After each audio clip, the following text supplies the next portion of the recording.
ako ng tricycle guys, papuntang cemetery. As you can see, yung aming tricycle is nakapalot siya ng plastic near the driver side for safety purposes. Yan yung namin dito. And then, dalawang passenger lang ang pwedeng sumakay sa isang tricycle. So, dito banda is may na to siya sa may City Times Square kung saan nandito ang marami mga restaurant, mga coffee shop. Meron din sa kabilang side nito is meron din Jollibee, and then Mang Inasal, meron siya. So, alas kompleto na siya dito guys, no? So, dito may kasi dito nandito yung Maps, kung naririnig nyo yung Maps, yung malaking kumpanya dito sa Lapu-Lapu City. Nandun yung mga Tayo Yuden, yung iba't ibang ng mga clothing, and then mga ng sasakyan. So diyan matatagpuan sa sa Mepsa. So dito na tayo sa may Tamiya guys, kung saan nandito banda yung kabilang side ng Mepsa. Malaki kasi yung Mepsa. Malaki pa sa siya sa airport. A few moments later. So, dito banda is, ito na yung Tamiya guys, na sinasabi ko. Ito yung loob ng Tamiya. Nandito yung mga guys, yung merong dito guys, disco bar, yung sikat dito na Lotus. Nandito yung Lotus banda. So, ayan guys, ito yung Tamiya, Pueblo Verde, and then ito yung terminal ng mga. So dito banda guys, ito ito yung Maps. Medyo malaki yung Maps, nandun pa sa may sa may going to airport, may din doon Maps medyo malaki siya. Malaki pa siya sa sa airport.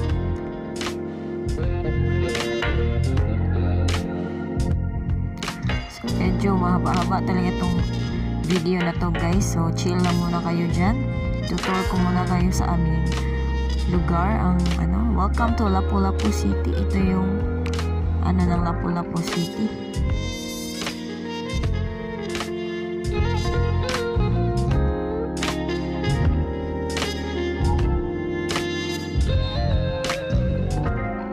So dito banda guys is makikita nyo yung mga iba't ibang dito, apparel,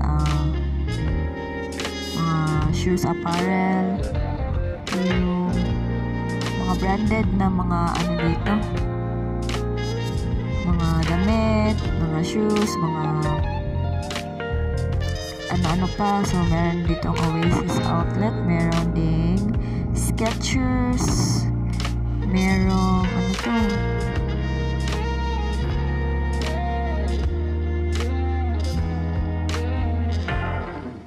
to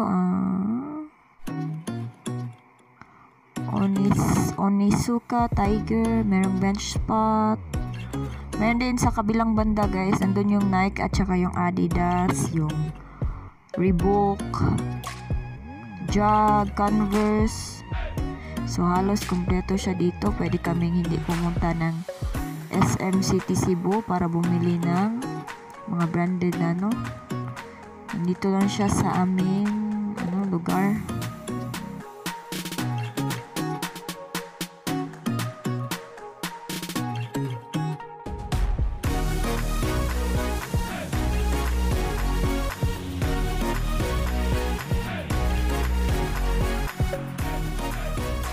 Minsan lang akong nag-outdoor vlog. Kasi medyo hindi pa tayo sanay. Nahiya pa tayo, yung mga tao dito hindi pa yung mga sa mga ganyan na mga content. So yun guys ito yung namin dito lugar. So hindi siya masyadong traffic or mausok. Sakto lang yung mga dito, yung mga vehicle, then okay lang siya. And Hindi kagaya ng ng Cebu. Medyo maraming doon sa Cebu, medyo maraming tao. Itong lugar namin is lang siya guys. Maliit lang siya, maliit. Kung titignan nyo siya sa para lang siyang maliit na isla na nakapalibot dito is tubig. So, yon.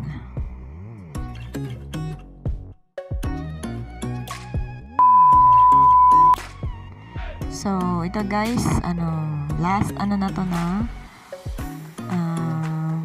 road na natin para marating natin yung sementeryo. So, yan yung pala guys, yung aming tricycle dito. Magkaiba siya kaysa dyan sa Manila. Yung amin is medyo mataas siya. Yung sa Manila is medyo lowered yung kanilang mga tricycle. So, yon ang kaibahan ng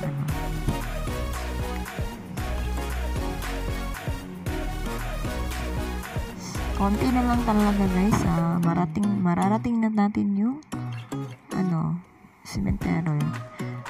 Lang siya, hindi siya aabot ng mga 20 minutes ang biyahe. One ride lang siya patungo doon. So ito na guys, nandito na tayo sa sementeryo.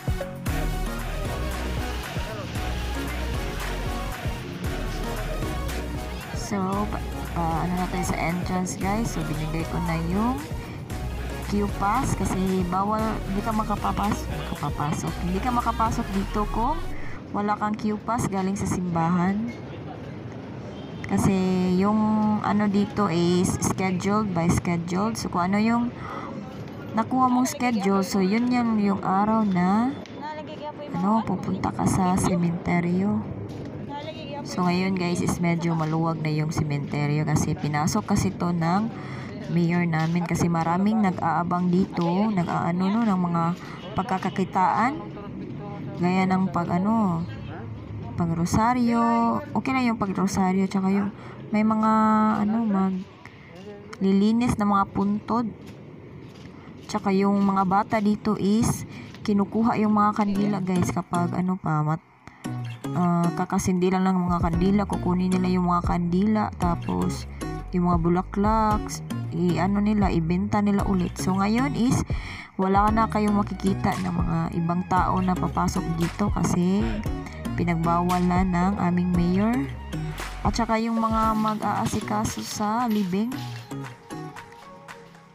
ang laki kasi ng nila ng bayad. So may nagsumbong sa mayor. So ayun guys, ngayon hindi na sila pwedeng basta makapasok dito. Gaya niyan guys, sa puntod ng nanay ko guys, bayad na yan lahat, pati yung parang bakal. Hanggang ngayon hindi pa na yung bakal kasi pinagbawal na ng daw ngayon ng pari. So kailangan pa namin yung bawiin kung mababawi pa namin yung bayad. Sayang ata mo ibayad. Wow, na to pira. Katimba.